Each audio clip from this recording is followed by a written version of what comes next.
Mmh. ba ngeen a am texture soow bu mel nii jël leen seen baa ngeen toog incha allahu rabbi jouru korité yàlla dañu yàlla may ñu fekkee ko te tal ko seen première chose lu ngeen war a am mooy meewu bernde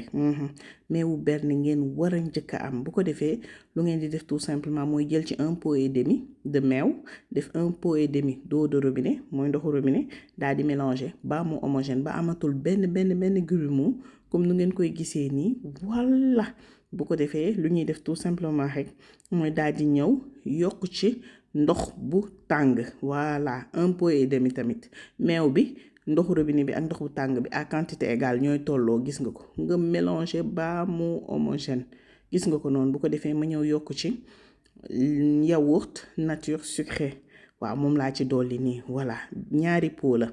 yu 125 grammes ma daal di jël sama meew lait concentré non sucré bu bernde pratique bay bëgg dee nee naa ko da ngay cliquer rek daal di dajji tubaarikàlla mu topp la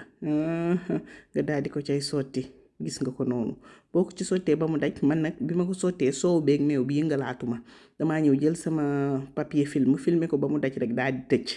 voilà bu ko defee daal di teg mu fanaan ba ci ëllëg sa mu daal di way gis nga nii laa ko def daal di teg naale bàyyi mu way comme que temps yi dafa sedd nag da ngeen di teel a wayal bu dee suba gi ngeen ko soxla bu dee ngoon gi nag moom mun ngeen bàyyi ba guddi ngeen wayal jël nga am soow bu onctueux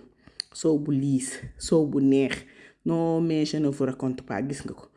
boo wayalee ba da ngay tas jëlal texture bi oh la la la la da ngay tas mais jëlal suñu soow amul sa grumeau nee naa ko ndekete yoo borom kànja mooy maafe waaye bernde mooy soow yee meewu bernde soow rek lay def ak noppaliku voilà bu ko defee am nañ suñu soow lu ñuy def tout simplement mooy ñëw aromatiser ko subtilement gis nga ko suukar laa ci def daal di ci laal suñu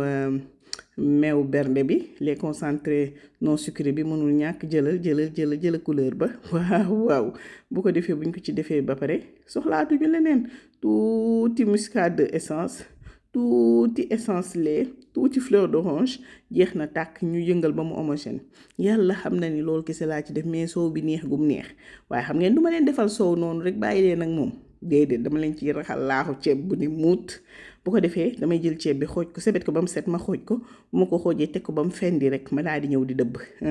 danga koy sàjji rek doo lay doo def dara dangay sàjji rek gis nga ko noonu boo ko sàjjee ba mu tasaaroo ba mu tas ba mu mokk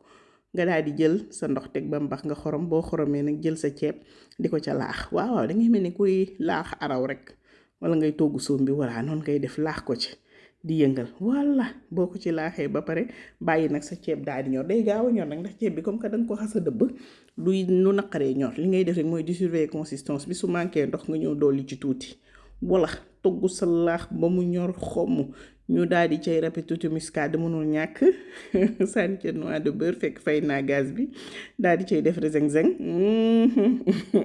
yëngal ngeen foog ni ca laa yem ak yéen du ma ca yem ak yéen ma laal tuuti suukar tuuti ba ñàkk ndax soow bi saf na suukar ba pare jël nag sama meew lait concentré non sucré bernde daal di ko cay sotti daanaka naka jekk lii bu ma leen ko joxee rek ngeen lekk ko normal sans problème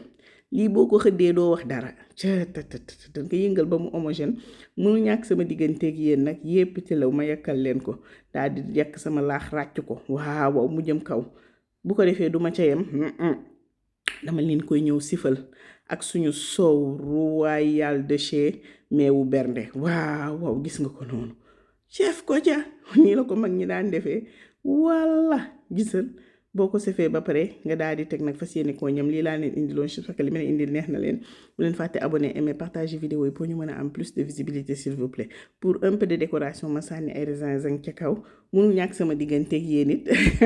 ma ñamal leen ko waaw mais entre temps ma leen koy ñamal merci à Ngati et à Mounas ayca tibbal naa la ŋaaŋal